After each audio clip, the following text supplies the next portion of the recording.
How 21 Hero can help you with real estate investment. What is real estate investment and why you should consider it? Real estate investment is one of the most tangible investments that can exist.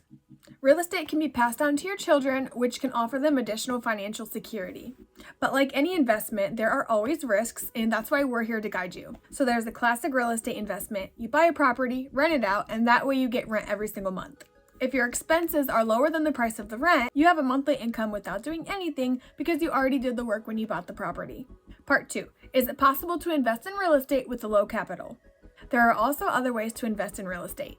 The best known of these is the one I mentioned earlier, which requires a loan or a lot of cash, and often the banks require a contribution, which isn't available to everybody. So there are ways to invest in real estate with a small capital, and yes, it does exist. I want to make sure that I specify that these tips are applicable to the US market. Here are 3 good examples of how to get into real estate with very little money. So first, there's the investment in the purchase of REITs, which is real estate investment trusts. But what are REITs? REITs allow you to invest in real estate without the physical real estate.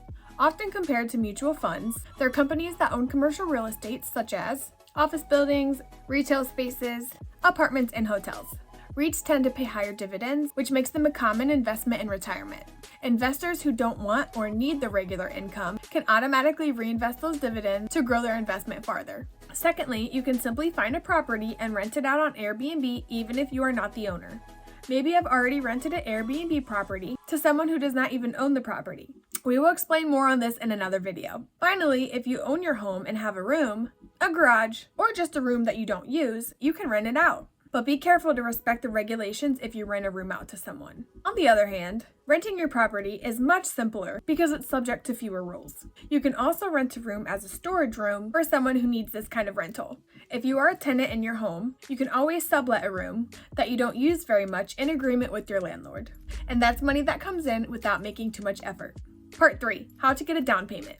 If you want to have an inheritance and leave something to your children, then the classic real estate investment will really suit you best. But in most cases, you will need a down payment. There are possibilities to invest without, but we will talk about that in another video.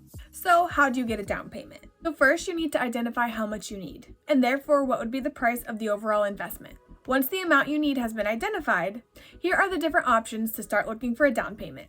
So first, there are your friends and family. If you're fortunate enough to have trusted friends or family members who have money to spare, don't hesitate to ask them. Put your ego aside, think of your financial future, and of your children first. You may be surprised to discover that one of your family members may have money set aside that you didn't know about. More broadly, there's also your circle of more distant relations.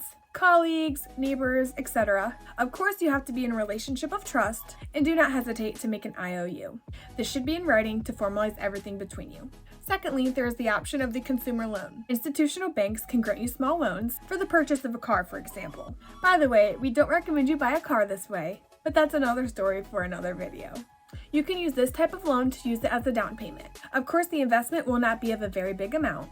If we start with a down payment of 25% and you borrow $20,000, you can have a global investment of $80,000, which is already excellent to start with for a first property. Thirdly, for those who really want to invest more from the beginning and have a little bit more of a risk appetite, you can take out a consumer loan. You can invest this money to make more money in order to have a bigger down payment. Of course, you take the risk that was losing the money borrowed, and you'll have to pay it back no matter what. But this is an option if you're unsure of your investment. This isn't necessarily what we recommend for beginners, but if you're a little bit more experienced, you can try it with knowing the risks. And of course, the most logical way is to save on your own salary.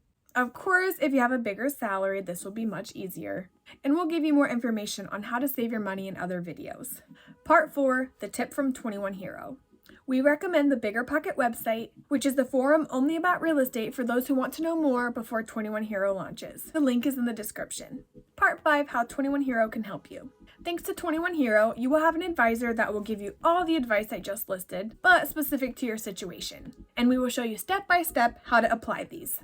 We will take you by the hand to advise you as best as possible on your real estate investment. I hope that this video was useful for you, and the link to join the waiting list of 21 Hero is in the description. Don't hesitate to share the content of this video if you think it could be useful to someone you know.